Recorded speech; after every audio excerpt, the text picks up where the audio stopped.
Olá, o programa Mosaico de hoje traz o arquiteto e designer premiado, Léo Ferreiro. Antes disso, vamos ao vídeo arte. Até já!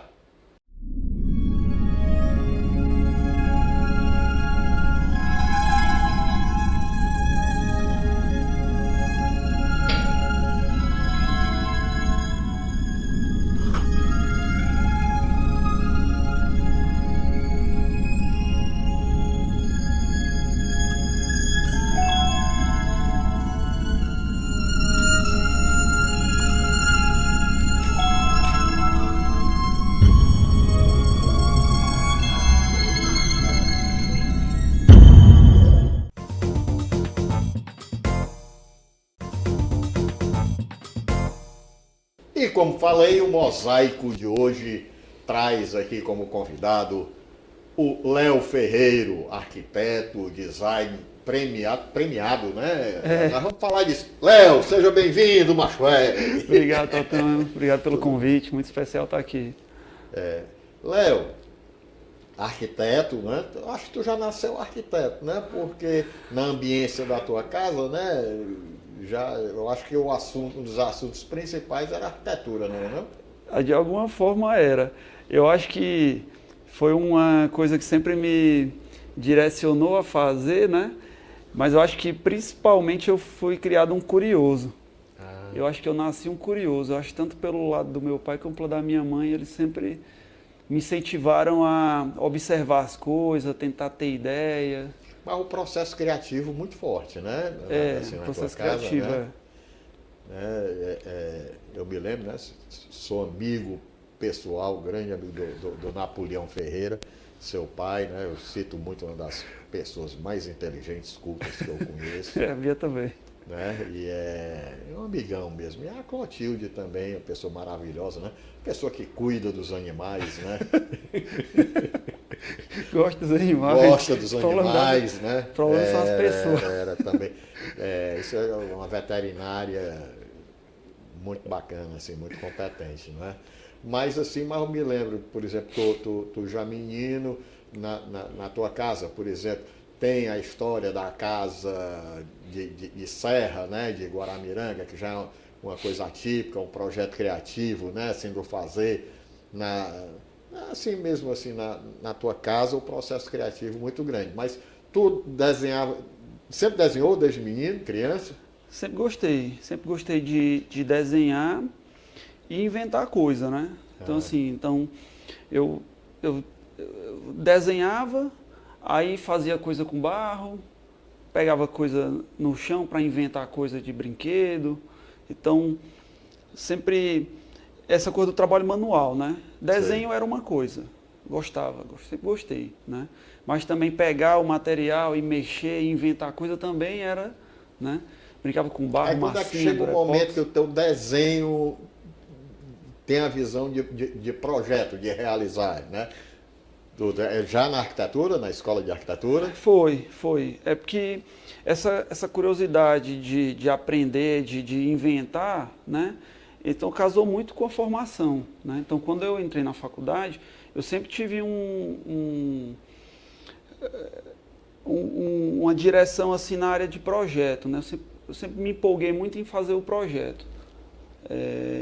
E a parte que eu mais gostava era essa, de criar o projeto, né? Dos projetos arquitetônicos, porque eles me faziam estudar e aprender. Então, é como se eu fosse desenvolvendo uma lente para ver o mundo através do projeto. Então, a partir dali eu começava a observar em volta e daí eu identificava os projetos, as ideias que eu ia trazer para as coisas que eu ia criar, né?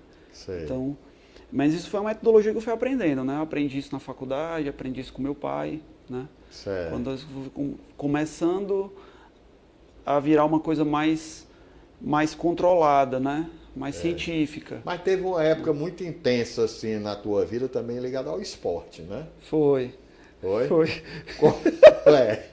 Aí foi o quê? Era o quê?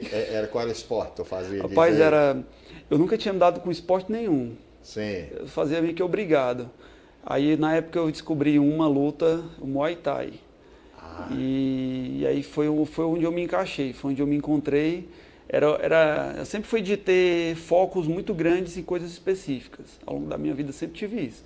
Então, tive isso desde criança. Eu sempre eu gostava de uma coisa, eu vivia para aquilo ali. Sim, o pessoal não estranhou não quando tu luta, se interessou em esporte que dizer por luta, assim? Rapaz, os meus pais no começo deixaram eu ir, né? E não deram muita atenção.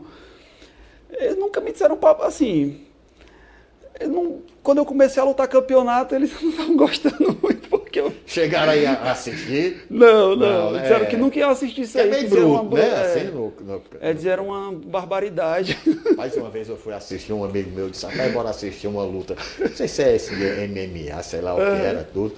E ele chegou e conseguiu uma mesa. Era até o Siqueira, esse meu amigo. Aí ficou com uma mesa junto com, acho que era com Paulo Plutarco, que era ligado à luta, tudo. Era uma mesa privilegiada. Rapaz, de perto, rapaz, dói na gente só em escutar o barulho do chute, do tabefe e tal, do morro, né, todo. E eu disse, rapaz, eu com meu whiskyzinho ali e tal, com meu salgadinho, eu disse, rapaz, eu vou afastar aqui, já espirra sangue aqui em cima. Não era? Eu já lutei 5 vezes esse tipo de campeonato. Esse tipo de luta? Já. Isso faz 15 anos.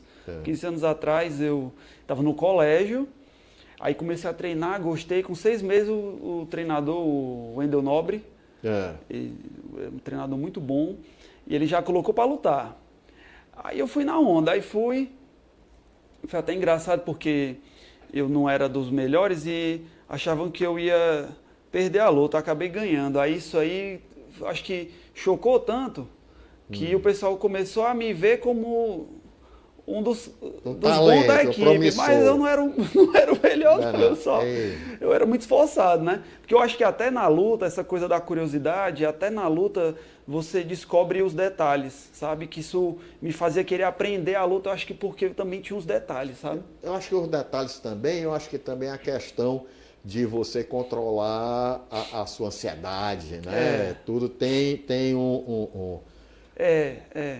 E era muito bom, assim, era muito bacana, eu gostei. Mas e aí, fora do ringue, assim, fora da academia, tranquilo, né? Foi muito não tinha assim, isso não, né? Geralmente é isso, né? Quem faz luta, tudo, fica até mais paciente, né? Na rua, vamos dizer assim, né? Fica mais controlado, né? Eu acho que essa ideia da luta, assim, como objetivo prático, vão ser muitas poucas situações que você vai realmente usar isso numa situação cotidiana. Você vai fugir desse tipo de situação, a verdade é essa, né? Você não vai querer entrar numa luta, você vai querer fugir. Então a chance de você enfrentar alguma coisa pode ser que não é tanto. Mas se você for pensar no aspecto ao longo da sua rotina, né? Aquilo ali te faz muito bem, né? Assim, inclusive extravasa bastante, né? Hoje eu ainda pratico luta, só pratico boxe e jiu-jitsu, né? Então são coisas que que fazem parte... Mas não compete não, né? Mas... Não tanto. Eu não gosto muito de competição. Às vezes, mas não... Tu conheceste, tinha um lutador que era o Mãozinha, era? Era eu. Era tu? O Mãozinha. O pessoal diz isso. Uma vez chegou um jovem de Napoleão, o senhor é pai do Mãozinha? Pai do Mãozinha. Eu não tinha nome, não, era o Mãozinha. Mãozinha, era? Era o Mãozinha. Ele tá engraçado, porque eu sabia de onde que as pessoas, sei lá, estava aqui na rua, aí alguém me chamava, o nome que me chamava eu sabia de onde que vinha. Esse passa, o Mãozinha, esse aí é da... Mas interessante, né? Porque a mão que, por exemplo, que pratica o esporte, que luta e tal, né? Quer dizer, tem a luta do esporte aí e tudo, e depois tem a luta mesmo do teu manufaturar, né? Do teu trabalho, fazer, do trabalho mesmo, né? Mas aí tu deixaste, assim, mais essas lutas, assim, mais de ringue, assim, mais violento.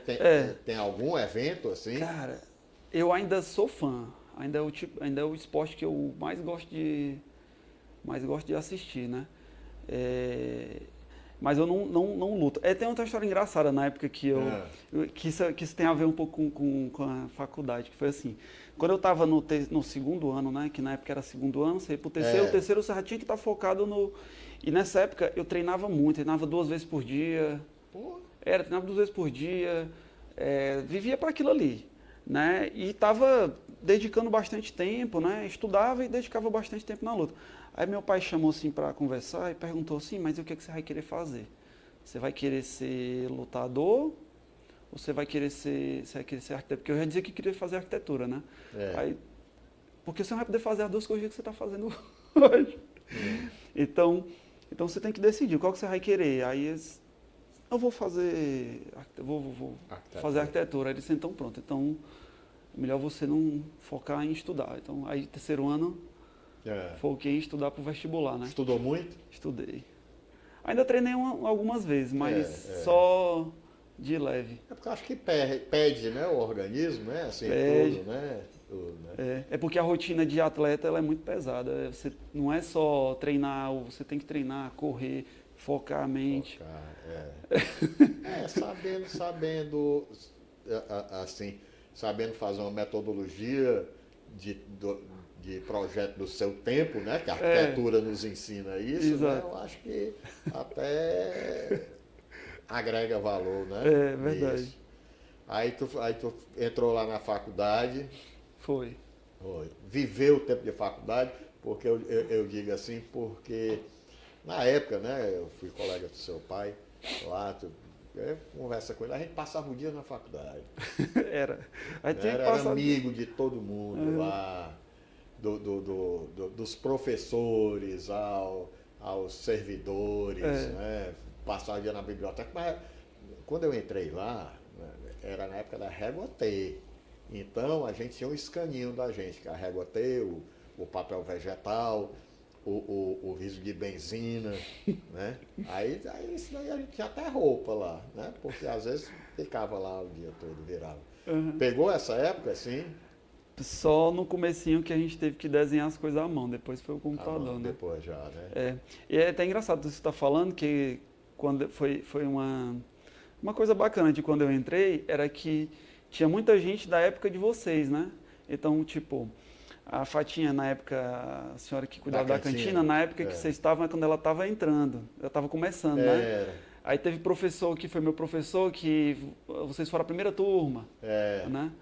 Foi muito bacana, assim, porque eles falavam, né? Assim, tipo, caramba, né, tô hoje com o filho dos meus primeiros alunos. A Fatinha dizia assim para mim, você besta, não sai daqui não para ir almoçar no restaurante não, porque tinha um restaurante universitário. Tu almoça aqui, comidinha caseira, tal, paga o que for pagar lá, tudo era quase que ficava lá, mas não era, tinha um pessoal que ela chamava, tinha outros, né, que não tinha. Eu passava o dia lá, né? Com tudo, aí, rapaz, bom demais. A Fatinha, né? Aí rapaz, tu chegaste a pegar lá o seu Rodrigues, um espanhol que vendia livro? Seu Rodrigues não, já foi o Costinha. Já foi o Costinha, né? Foi o Costinha. Seu Rodrigues merecia um prêmio, sabe? Do próprio curso de arquitetura. Ele vendia, rapaz, livro da Gustavo Dili, né? Quer dizer, livros importados, fiado para estudante de arquitetura, sem ter um papel assinado, né? Só na palavra, tudo. E recebia, né? Então, o senhor Rodrigues, um espanhol, né? Boas memórias, né? Mas o Nogueira, tinha um Nogueira, não sei se você pegou o Nogueira, mas o Zé Augusto. Zé Augusto. Zé Augusto, turma boa, né? Eu vivia a biblioteca, que era fantástica, né? Era lá. A biblioteca de lá era muito boa. Eu sempre gostei de ficar na biblioteca de lá pegava muito livro pegava muita coisa bacana. E o pessoal te identificava muito, como teu pai também? Filho do Napoleão. Quando falava, ele sempre era assim, esse aqui é filho do Napoleão. Aí, olha aí, teu pai, não sabia que teu pai tinha filho, não. Foi, ó. Porque o Napoleão era outro. Eu acho que o Napoleão passava mais tempo na faculdade que ele. É bem possível, como ele sempre foi engajado nessas coisas. Uma coisa que ele me falava muito era isso, se você quer fazer uma coisa, você vai abrir mão de outras no lugar para você ter tempo para fazer o que você quer fazer mais, né? Eu acredito que ele Porque ele disse que para todo ganho você abre mão de alguma coisa, né? Tem as perdas, né? Também, assim. Né? E nisso. Aí tu se forma arquiteto, aí depois, assim, aí vamos já à história do design, né? Que vem muito a ver com a tua curiosidade, né? Foi assim, Totonho. Na verdade, é exatamente a questão dessa vontade de inventar, sabe? Quando eu estava ali na metade da faculdade, por algum motivo, eu disse que queria fazer um móvel. Eu já fazia maquete, né? Já tinha assim coisa com ferramenta. Desde criança eu mexia com ferramenta. As ferramentas do meu avô, perdia e ficava revoltado. Né? Mas sempre eu fiz isso. E aí, por alguma razão, eu quis fazer um móvel. Porque era curioso, era legal. Era a liberdade de tentar fazer alguma coisa nova e executar, né? Porque na arquitetura a gente projeta, mas os outros que executam. E aí, nesse caso, eu quis fazer um móvel e eu gostei. Isso foi evoluindo. E eu fui me apegando às ferramentas. Na rua da faculdade ainda tem uma loja de ferramentas bem importante, né, no cruzamento ali com a avenida principal do centro. Na universidade? Na universidade. Com a... Imperador. Duque de Caxias, né? Duque de Caxias é Apiguana, né? Apiguana, exato, Apiguana. Essa mesmo. E aí... Olha aí, Apiguana aqui, né? Depois, bora dar uma atençãozinha ao nosso programa aqui, ao Merchan. Ao Merchan. É verdade. A Apiguana foi importante aí na minha carreira, né? Porque o que aconteceu? Eu voltava da faculdade e passava do lado para pegar o ônibus e entrava lá para ver ferramenta. E para mim era massa ficar vendo isso. O que essa ferramenta faz? Rapaz, eu consigo fazer alguma coisa com ela. Aí tu que ia descobrindo? Descobrindo. Aí comprava madeira e tentava fazer o que eu desenhava. Eu desenhava e comprava a ferramenta e fazia. Isso foi evoluindo. Aí daí eu comecei a mexer com solda. Essa história da solda é até assim, bem engraçada, porque eu resolvi fazer um móvel de vergalhão, que eu vi numa revista, e comprei o vergalhão, montei ele todinho, com arame e tal, levei para uma serralheria soldar a esquina da minha casa, assim, do quarteirão. E aí eu paguei um valor lá pro rapaz para fazer, o valor era 1/10 do valor da máquina. Quando eu botei, ele disse, vale, se eu fizer 10 eu compro a máquina. Eu vou comprar a máquina e vou aprender. Aí comprei a máquina e aprendi a soldar. Aquela solda que coloca o negócio? Aquela tudo, lá. Aquela que você tem, toda solda você tem que estar com o rosto protegido, né? A solda ela tem radiação que pode queimar sua pele, sua visão. Tá aquelas faíscas? A luminosidade mesmo. A luminosidade. Não é nem a faísca. Dá um clarão, né? A faísca machuca. Tem um ferrinho, para colocar solda ou solda ferro com ferro? Solda, você tem que ter as duas peças de ferro, né? E aí você tem o metal de adição, né? Que vai ajudar. O metal de adição. Aí, dependendo do tipo da solda, pode ser uma vareta, pode ser uma vareta de eletrodo revestido, pode ser um arame em bobina. Cada tipo de solda, né, tem as suas vantagens. Inclusive, hoje isso é uma coisa que eu acabei me especializando um pouco, essa parte de solda para design. Isso é bem importante no meu trabalho hoje. Eu tenho, inclusive, empresa de serralheria. A gente presta consultoria para o escritório de arquitetura. Vamos beber um copinho d'água aqui e vamos continuar essa conversa aqui, que tá boa demais. A gente volta já. Sai daí, não!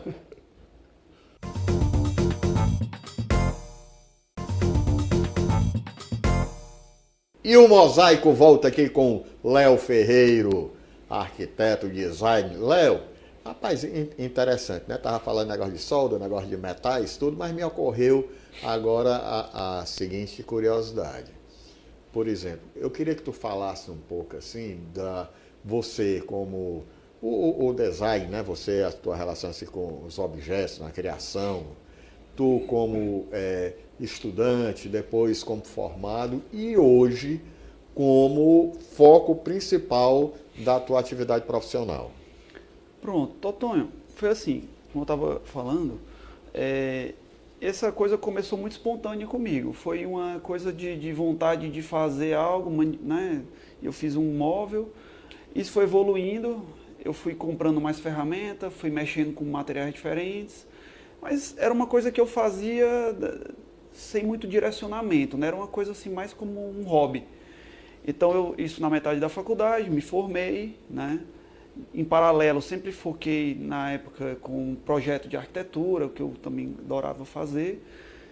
Quando eu me formei, continuei com esse hobby. As coisas foram evoluindo, então eu comecei a vender alguns móveis para os colegas, porque encaixava nos projetos, né? Isso começou a virar uma atividade em paralelo com o projeto de arquitetura, que era onde eu dedicava mais, né, assim, a minha atenção.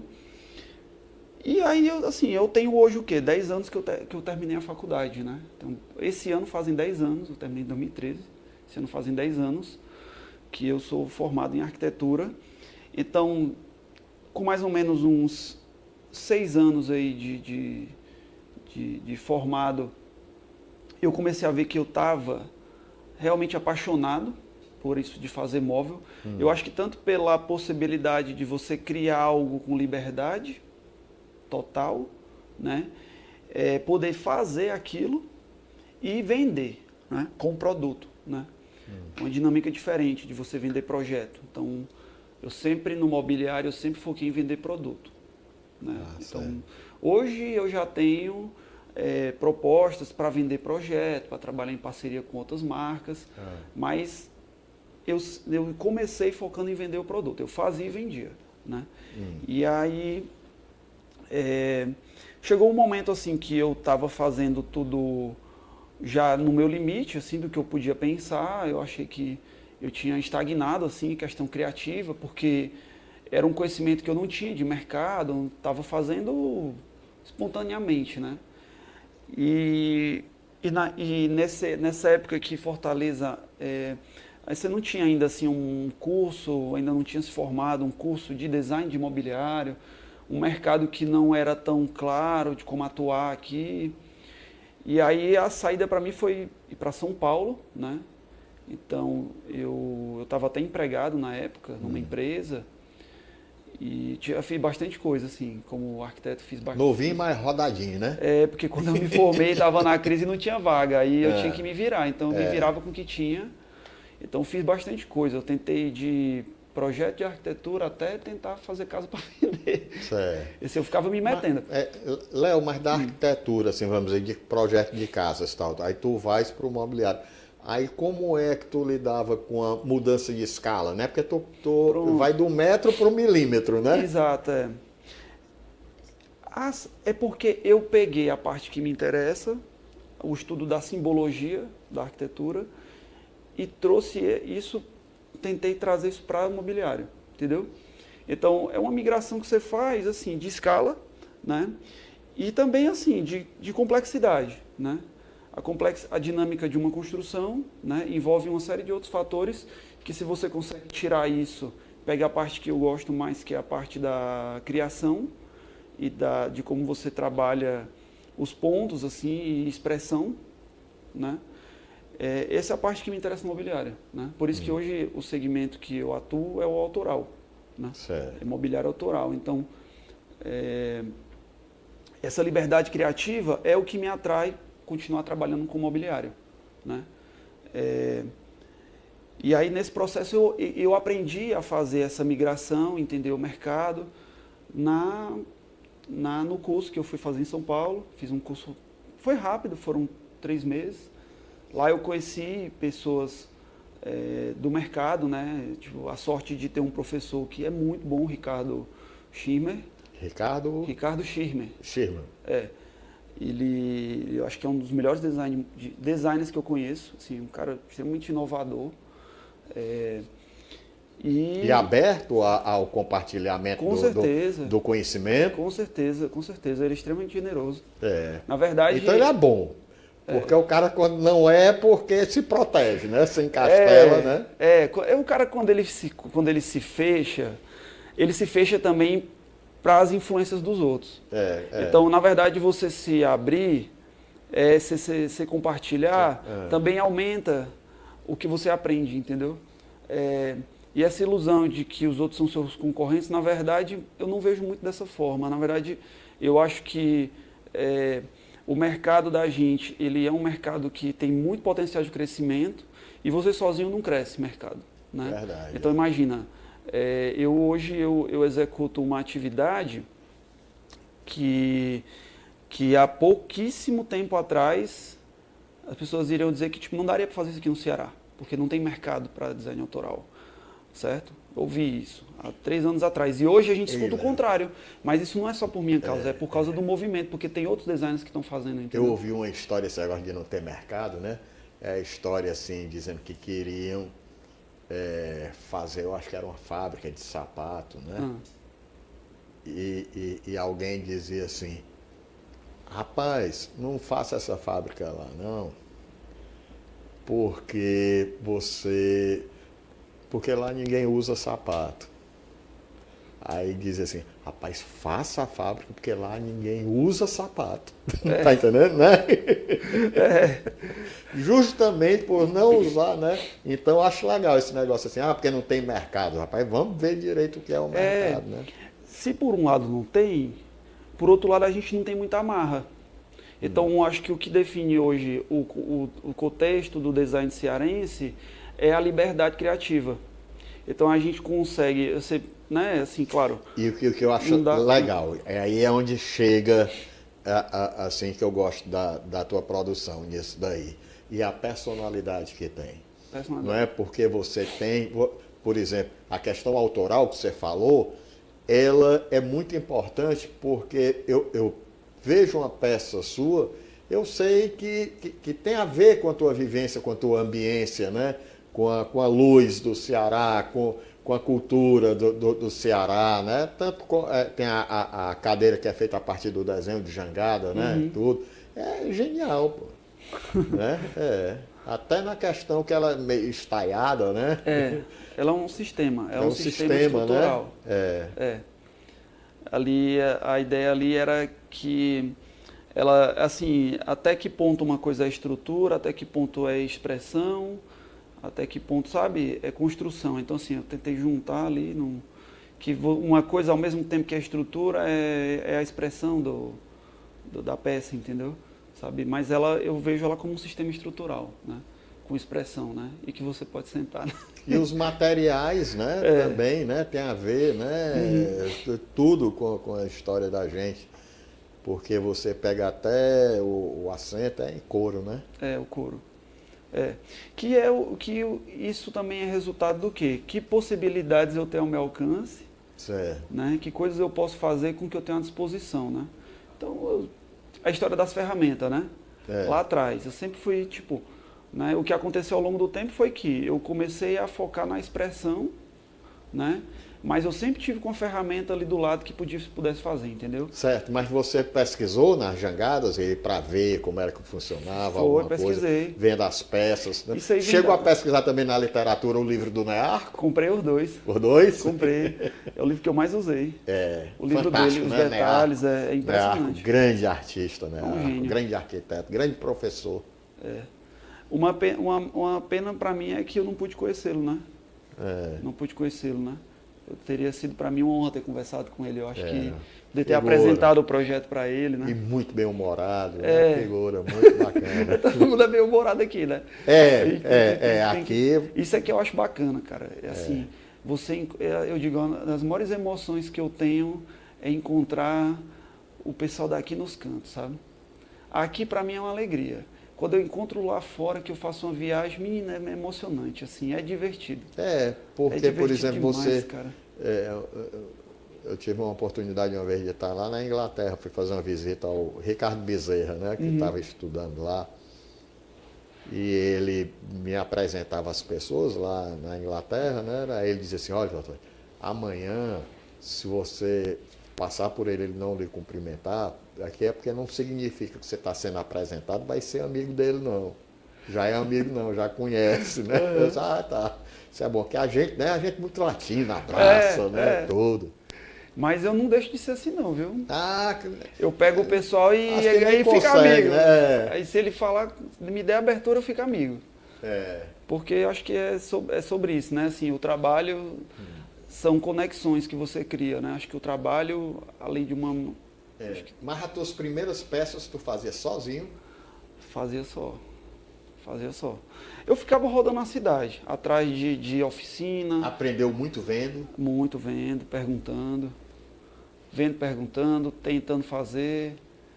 É isso, assim, é engraçado. Eu tenho hoje um espaço, meu escritório, minha oficina, mas eu tenho um mapa que a minha oficina é Fortaleza, né? A minha oficina está na cidade, então assim, uma máquina que eu não tenho, eu sei onde que tem. Já sabe onde é que eu tem. posso entrar lá e usar, entendeu? Eu tenho assim, eu acho que esse sistema, cara, esse sistema é o que é o... O cearense, ele tem uma vocação moveleira, vamos dizer assim, tem, não tem? Tanto que a gente tem um polo, né? Um móvel do Marco, né? A gente eu sei tem. que esses móveis, né? Tinha uma época que tinha muito assim, fábricas que tinham móveis de estilo, né? Era muita coisa, né? Mas, assim, em matéria-prima, assim, por exemplo, de madeira, ainda vem muita coisa do Pará? Cara, eu acho que pra gente vem muita coisa. Muita madeira vem de lá.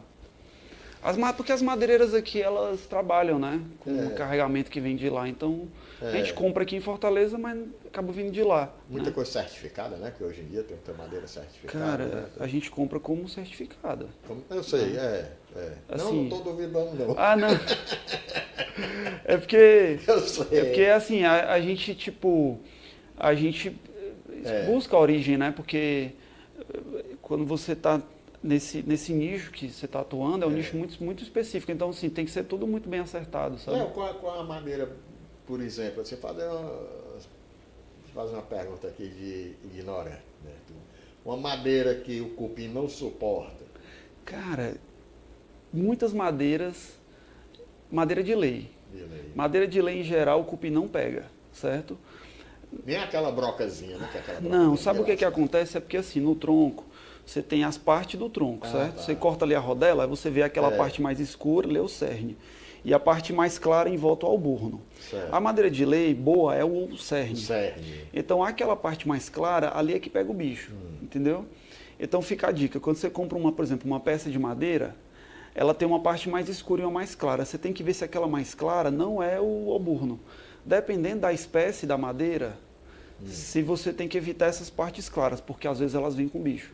Então, assim, ela já vem? Porque geralmente o bicho já vem. Não é que ele aparece, ele já está na madeira. Já está, né? Esse bichinho é a fase larval do bicho. Ele já está lá. Tipo, bota o ovinho, ele já está lá. Quando o inseto cresce, ele vai se embora, entendeu? Tá. O que come é a larva. E a larva come essa parte clara. Então, por exemplo, freijó. Uma peça de freijó, que é uma madeira muito boa, a parte mais clara dela é a parte que pega bicho. Então, já aconteceu, assim, no começo, que eu não tinha isso, o conhecimento você vai aprendendo. Então, eu comprava uma peça de madeira, fazia uma poltrona, uma peça, e aí apareciam os furinhos. O bicho já não estava mais lá, certo? Mas tinha uns furinhos, entendeu? Essas marcas, elas geram estranheza. Então, a qualidade exige que você tire isso, entendeu? Aí você tem que aprender a escolher a madeira, né? Você não é chegar... Mas toda madeira você tem que escolher lá na madeireira, você vai lá, pega a sua peça, separa, confere, vê as rachaduras, vê as manchas, né? Vê as dimensões, se dá para tirar a peça que você precisa de dentro. No olho dá para ver mais ou menos a idade que tinha? A idade... Você vê pelas linhas, né? Geralmente essas madeiras de lei, elas são bem antigas. São bem antigas, porque o crescimento, elas são densas e as linhas são próximas, né? E a linha é por ano, né? Ali a mudança de estação cria um anel de crescimento, então elas são bem antigas, né? Elas são bem antigas. Uma coisa que é importante para comprar madeira é a questão de ver se ela está seca, se ela está ainda com umidade. Porque com umidade ela corre o risco de empenar, né? Ela vai sofrendo as retrações, né? A madeira boa para trabalhar é a madeira seca. Então, às vezes, até eu compro e deixo a madeira lá, estocada lá por meses, assim, 7 meses lá, para poder usar. Suspensa, pegando vento, para secar. Né? E hoje em dia tu tem uma equipe, Eu tenho uma empresa de serralheria, que foi parte dessa... Certo. Que foi, quando eu comecei fazendo tudo ao mesmo tempo. E com o tempo, eu comecei a entender mais o mercado e as coisas começaram a ser colocadas melhor posicionadas de acordo com cada atividade. Então, a empresa de serralheria presta serviço local, de serralheria para arquiteto, designer, a gente trabalha nesse nicho. É um nicho mais de decoração, de mobiliário, né? Né? Então, certo. Tem uma certa tradição, né? Porque teu pai trabalhou muito tempo com estrutura metálica, né? Eu entrei nessa também. Tem um também, irmão que é calculista. Eu né? já fui consultor de né? empresa instrumentálica. Foi, né? Eu vou lá no Cali ficar conversando com o calista de estrutura. Eu tava agora... É gente boa, né, rapaz? Tá aí um engenheiro com a linguagem arquitetônica fantástica. Eu gosto muito de trabalhar com ele. Eu tava lá e conversar. Não, ele adora. Eu fui aluno dele na pós. Eu fiz pós em estruturas. Todas as coisas que eu já fiz é o que levaram talvez ao resultado do meu trabalho hoje, sabe? Por exemplo, a minha cadeira é um sistema estrutural. Eu sempre fui ligado a estruturas arquitetônicas. Eu fiz pós em estruturas das edificações e o Cali foi meu professor. Aí o Cali falava uma coisa na época, era assim, era uma pós de prédio, de edificação. Aí como ele é professor de estrutura metálica, aí eu disse, professor, eu estou fazendo umas coisas de metal, uns móveis, posso trazer para o senhor olhar? Aí ele disse, traga. Aí eu levava uma mesa de aço que eu tinha feito, de vergalhão para aula para ele ver, sabe? Aí ele falava assim, muito legal isso, tem que ser assim, tem que ser curioso, tem que trazer as coisas mesmo. Eu estava agora em Milão, estava na semana de design lá expondo, sabe?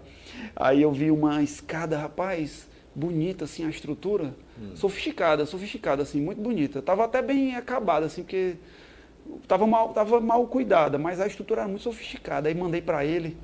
Aí eles, muito legal isso aqui, vamos estudar aqui, vamos conversar mais depois. Vou beber um copinho d'água aqui, volta já, espera aí.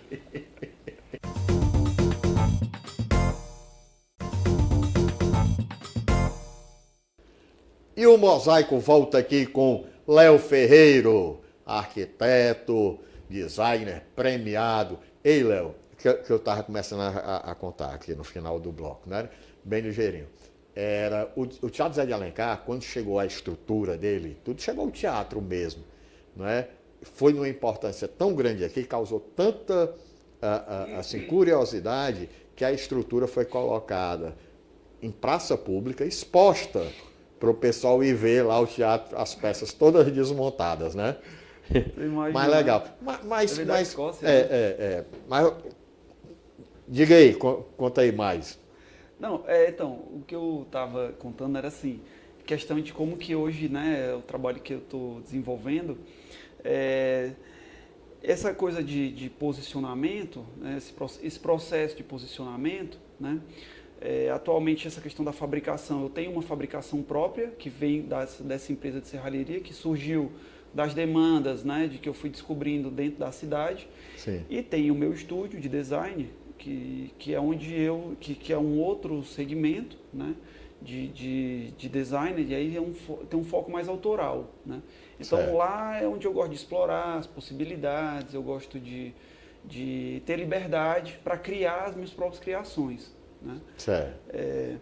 E assim, eu acho que isso é o que mais me empolga no trabalho, é essa parte de você poder inventar. Assim. Agora, todo mundo quer saber como foi essa tua premiação. Tu tiveste uma premiação aí que já me disseram assim, rapaz, isso é o Oscar do design. Tudo, né? Eu achei assim formidável. Tudo. E aqui, rapaz, a gente tem que divulgar, rapaz. Tem que divulgar, é verdade. Assim, é uma premiação bem importante, né? Ela é uma premiação muito significativa, ela tem relevância mundial, né? Antes dessa, eu já tinha recebido 5 premiações, né? Em prêmios importantes no Brasil, né? Eu acho que os mais importantes foram o Museu da Casa Brasileira, Brasil Design Award, e também tive o IAB Nacional, que também é um prêmio que eu fiquei muito feliz de ter ganho, porque é para arquitetos, o IAB Ceará também, e o Museu A Casa em São Paulo, né? Recebi esses prêmios com esse projeto. E assim, já tinha... Isso teve uma repercussão muito boa assim, para o meu trabalho. E aí eu resolvi tentar o prêmio IF Award, que é um prêmio... Ele é um prêmio na Alemanha, né? E é tido como um dos maiores do mundo, né? É um prêmio focado em inovação, focado em design. E ele trabalha assim, tipo, muitas categorias, né? Então você vai de aplicativo até automóvel, né? E o que está entre isso, decoração, mobiliário, está dentro de uma categoria, né? Sei. E aí eu resolvi tentar essa premiação. Você fica naquela, se eu vou tentar, né? Eu vou tentar. Aí eu pedi ajuda para o Sebrae eu tenho que agradecer o Sebrae em nome do Cartaz, toda a equipe. Eles que me patrocinaram. Valeu, Cartaz! Valeu, Cartaz! O Cartaz aí ajuda muito os designers daqui, assim. Inclusive, esse projeto surgiu de um edital que o Sebrae lançou de ajuda a pessoas que queriam desenvolver projetos na área de economia criativa. Esse edital financiou esse projeto, o início desse projeto, financiou vários outros designers, estilistas que estavam fazendo também na época. O Elcio adota, né? Assim, pelo menos as tuas poltronas, né? Tem duas lá foi um cliente. Prefeitura, né? Ele comprou duas lá para periferia. Eu fiquei contente, né? Assim, Valeu, Elcio. Valeu. Rapaz, ele vai dando valeu aqui a quem ajuda aqui a gente, a nossa cultura aqui, né? É isso aí. A FIEC, já tiveste algum contato lá? Não ainda, mas vou ter. Ricardo Cavalcante, meu amigo. Ó o Léo aqui pra gente dizer assim, valeu, Ricardo. A gente vai levar coisa para lá logo, logo, viu? Ah, legal. Viu? Então foi isso. Então me inscrevi no prêmio, né? Foi uma coisa assim, tipo, foi bem legal ter mandado o material, né? Depois mandamos a poltrona para lá, né? E agora a gente eu e outros designers, inclusive o Érico Gondim também, colega meu, a gente foi agora para a Semana de Milão, numa exposição que a gente se inscreveu e conseguiu entrar. E na véspera dessa viagem para Milão, eu recebi a notícia que tinha sido um dos premiados no IFE, né? Que legal, pai. E olha que Milão é um privilégio, expor em Milão, né? Porque com certeza. Eu acho que é a capital mundial do design, né? É o maior evento de design do mundo, é a Semana de Milão. Não, assim, foi uma sucessão de coisas, sabe, que foram acontecendo, só que nada dessas coisas se justifica por si. E tu leva o mobiliário? Eu levo. E volta, tem perigo de voltar com ele? Tem não, né? Rapaz, eu fui para não voltar e não voltei. Não voltou? Não voltei, não. Mas não foi fácil, E ficou não. com alguém assim, galeria de arte, já se interessou? Claro, né? Claro, interessou. Eu deixei uma galeria, agora está numa galeria em Londres, vai ser lançado agora em Londres, em setembro. Que legal. Na Semana de Design de Londres, o festival, London Design Festival. Vai ser lançado. Vendi para alguns clientes na Europa, né? Itália, Alemanha. Fortaleza disse que, né, que você propõe, ou não sei se é tudo a capital do capital design, mundial, né, do design. E né, eu tudo. acredito. Aqui, olha aqui. O Léo tem aqui, premiação internacional. Pode ser uma pessoa a conversar, né? Com certeza, assim, eu gosto assim eu acho que o trabalho é sobre isso, é sobre você criar conexões, assim, quando você propõe uma peça, um trabalho, eu acho que isso quando conecta com as pessoas, elas se identificam, isso é muito gratificante, sabe? Os clientes, assim, eu fico muito feliz de eles comprarem e terem essa conexão com o trabalho, de realmente entenderem o valor, sabe? Do que você está... Atualmente tu trabalha por encomenda, é? Eu faço por encomenda, porque as peças do estúdio, elas são peças que eu mesmo que estou produzindo, né? Elas são feitas por mim. A cadeira, especificamente, ela é feita manualmente por mim. Eu aprendi a fazer marcenaria, torno. O processo dela foi muito bacana, porque, na verdade, eu só tinha a intenção de fazer o projeto e eu não tinha ainda assim, o conhecimento de como executar. Mas isso me empolgou a desenvolver. Então, eu aprendi a tornear madeira para fazer esse projeto. O furo cônico, que é o que dá o detalhe que encaixa a madeira e dá a rigidez. Não tinha ferramenta para fazer, eu tive que aprender a fazer a ferramenta. Aí tu faz também as tuas ferramentas para fazer isso? Eu compro legal. E também, se for o caso, eu adapto, faço. Tem que ser design desenrolado. Na época foi engraçado, porque eu gosto de mostrar as coisas que eu estou fazendo com meu pai, né? Pra conversar e ele... Aí eu falei assim, olha que pai, isso aqui eu estou pensando em fazer um projeto que vai ter uns furos cônicos, assim. Aí ele, tipo, mas... Não tem ferramenta, é muito difícil fazer isso aí. Eu sei que não é difícil, mas...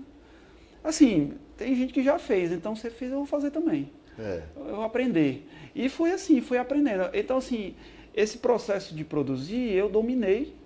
E ainda continuo desenvolvendo, né? Assim, já estou comprando máquina nova para aumentar a produção, mas são peças feitas artesanalmente. Eu gosto disso, eu gosto desse... É legal. Eu gosto dessa conexão. Então, assim, na verdade, ter começado a trabalhar com esse perfil não foi necessariamente por olhar para o mercado, mas olhar para o que eu queria fazer, entendeu? Então, uma coisa que veio de dentro, assim, o que é que eu queria fazer? Eu queria poder ter liberdade, eu queria poder criar no tempo que eu queria.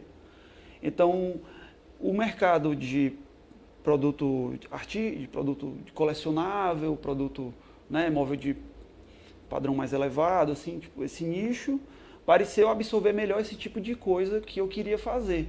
Então eu comecei a me adaptar para me direcionar para esse mercado, né? Na Casa Cor. A Casa Cor, eu todo ano eu participo. Tá, Já tem uns 2 anos que eu participo. Vai, né? Eu Legal, sempre coloco algum produto lá, né? Porque também... E a Neuma? Ei, Neuma! Olha aqui, ó. Casa Cor aqui. Tamo aí. Neuma é uma guerreira, né? Bacana. Verdade. Gosto muito das Nicas. Nica que eu digo, ela é as irmãs dela. Ah, é? E aí, Neuma, tudo bem, são fantásticas. Legal. Não, é muito importante esse contexto que a gente está desenvolvendo aqui, né? E é isso, assim, então nesse processo, né, eu passei a desenvolver o trabalho artesanalmente, né? Todas as minhas peças, elas vêm com uma etiqueta numerada, eu gosto de tudo numerado. Vem com certificado de autenticidade, né? Eu acredito muito nisso. Assim, é uma peça de arte. Eu vejo essas peças clássicas, né, que elas têm, a pessoa, quando você sabe a data, claro. Isso conta uma história também, né? Tipo, conta. Como que era, sei lá, daqui a 30 anos, como que era... Como é o nome que tu chama a poltrona que é Caré. jangada, hein? Caré. Caré, né? Por exemplo, você pega a Caré, né? A Caré, ela conta uma história, rapaz, né? Tudo. Tem muito a ver com a arquitetura vernacular, vamos dizer, exatamente, né? Totalmente. A história dela foi o seguinte, eu estava nessa coisa de observar, né? Olhar em volta... E aí eu estava na praia da Capunga, aí estava olhando a jangada. Aí tem uma peça da jangada que chama o Banco da Vela, que é onde ela apoia o mastro. Essa peça, ela é o que ela é? Um sistema de encaixe de madeira com corda que puxa, traciona, né? Estica e enrijece. Aí eu disse, isso aqui é bastante... Eu pensei, isso aqui é sofisticado. Assim, se você for pensar projetos arquitetônicos sofisticados, eles tinham esse tipo de solução estrutural. Então, assim, eu disse, acho que bacana, né? Aí eu disse, eu queria poder fazer design com isso. Cultura popular é forte, né? Mas eu acho que a originalidade desse caso tá... Não falo nem só para mim, mas eu falo nas obras que eu acompanho, bacana. Sabe? Tá em você tirar coisas de um canto, de fora e botar no design, entendeu? Então, assim, você não pensa, às vezes, um designer de uma poltrona olhando para a poltrona. Outras, não, você olha para outras coisas em volta. Aí dali você tira as referências e acho que a metodologia está em você conseguir retirar referências de fora e botar para dentro do processo do móvel, entendeu? Da criação do móvel. E aí foi isso, a poltrona foi isso. Eu vi essa estrutura da jangada e fiquei com isso na cabeça, até que chegou na solução, né? De fazer a linha Caré. O sistema estrutural, né? Achei legal isso daí, né? Mais que um móvel, é um sistema estrutural. É um sistema estrutural. Né? E acho muito legal também a questão da questão ergonômica dela, né? Foi um detalhe que... É um detalhe, porque, rapaz, você olha assim, quando você senta, você não imagina que é tão confortável, né? Pois é, mas ali é o processo de desenvolvimento, né? Porque eu fui estudar um pouquinho de ergonomia, anatomia, né? Tipo, o que é uma dinâmica de você sentar num móvel, né? Se você está aqui sentado, o que é que significa sentar confortavelmente? Isso cientificamente falando, né? Assim, do ponto de vista do médico, né? Pronto, então esse sentar é o que você tem que buscar no móvel. Até onde eu consegui ali, eu espero ter chegado onde, né? Para tentar dar um conforto para quem usa, né? Mas isso é o desenvolvimento, né? E a partir de ela ser desmontável também, que é bacana, que isso veio também de uma ideia de que, tipo, eu ficava assim... Devia ter trazido hoje aqui para tu montar aqui, a gente conversando, né? É porque eu tô sem. Tá sem, né? Entendeu? Tudinho foi. Foi. Eu sempre levo, mas porque dessa vez eu tô quem quiser comprar, como é? Aí, como é que te acha? É só entrar em contato comigo, a gente faz a gente inicia o processo de fazer a poltrona, né? Tem algum site assim que tu coloca? Tem meu telefone e tem o Instagram, né? O Instagram hoje é a minha principal Como é teu Instagram? Léo Ferreiro, arroba Léo Ferreiro. Arroba Léo Ferreiro, Mobília que Verve. Mobília? Mobília que Verve.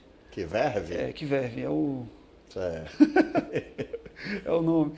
Só que você bota lá Léo Ferreiro, Mobília aí já aparece... Léo Ferreiro colocou na internet, achou. E eu tenho assim, eu fico muito feliz assim com esse trabalho, porque por ele ter me destacado, né? E por ser de uma forma que eu queria muito, que era trazendo a identidade da gente, assim, né? O que eu imagino como minha identidade, que é uma identidade que eu compartilho com o povo daqui, né? Que é assim, tipo, eu pude criar algo, né? Inspirado na gente, nas nossas referências. Rapaz, me ocorreu agora uma coisa.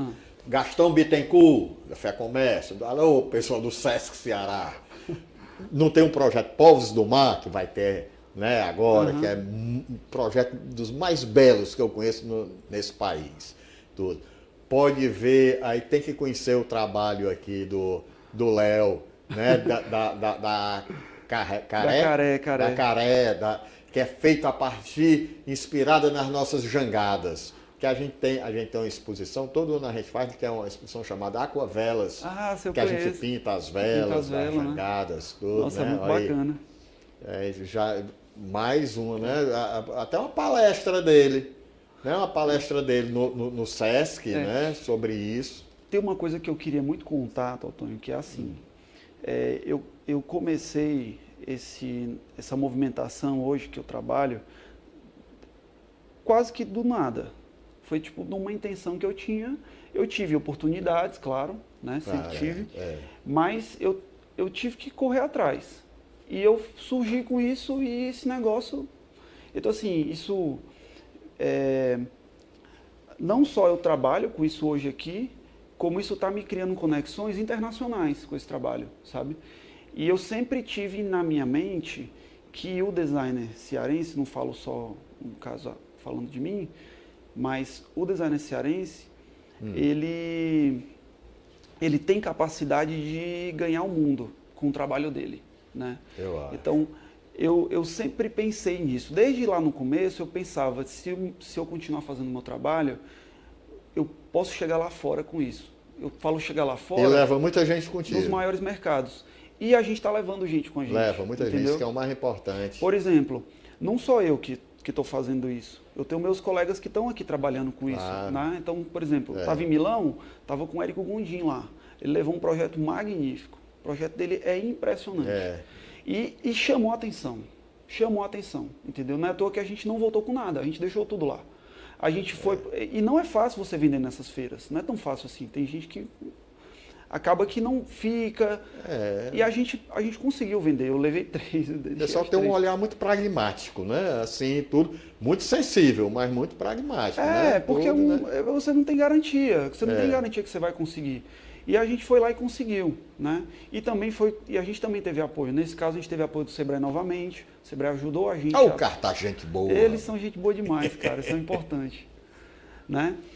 Porque e isso mostra que a gente não consegue fazer as coisas sozinho. Gente boa não é contigo, não. Eu digo, gente boa é com a cultura cearense, com a produção cearense. Claro. Né? Eu não me vejo sozinho nisso. Legal. Na verdade, eu sou um profissional, tenho tido o meu destaque, mas eu acho que o importante é esse contexto que a gente está, entendeu?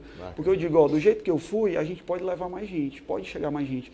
A questão é, isso eu já falo, dizia, tem que levar os designers daqui para fora. Porque às vezes a gente tem dificuldade de desenvolver nosso trabalho, que é um trabalho que não é barato, não é porque a gente tem um preço alto, é porque a forma de produzir não é barata. E a gente tem muita conexão com o artesanato. O artesanato é uma das nossas maiores fontes de inspiração e de expressão. Né? E se a gente abraça isso, né? Isso tem um potencial de conexão, de novidade, de conexão com o público, né? De novidade para o mercado, sabe? Então, assim, essas coisas, elas têm que ser mostradas, entendeu? Então, eu sempre pensei isso, tipo, a gente tem que chegar lá fora, porque é um processo natural, a gente vai chegar lá fora, entendeu? A gente vai chegar lá fora, isso é uma questão de tempo, né? O que está acontecendo agora, né? E a gente está nesse movimento agora, a gente está com um projeto aí que eu não posso divulgar ainda porque... Tá, depois tu volta aqui para divulgar, depois eu conto um pouco mais, mas assim... assim e para como é? O Léo, quem é? O Érico. O Érico, né? Trago o Érico. Mas aqui vem divulgar. Ei, rapaz, o tempo no instante passou, viu? Mas quero lhe agradecer, eu sei que sua vida é muito corrida, tem muitos afazeres, muitos compromissos, mas tem um tempinho aqui. Eu acho que você vai inspirar muita gente aqui, né? E produtos cearenses, mostrando a arte, a cultura cearense, o valor do trabalho, né? Do artista cearense. E este é Léo Ferreiro. Léo, muito obrigado. Valeu. E até o próximo.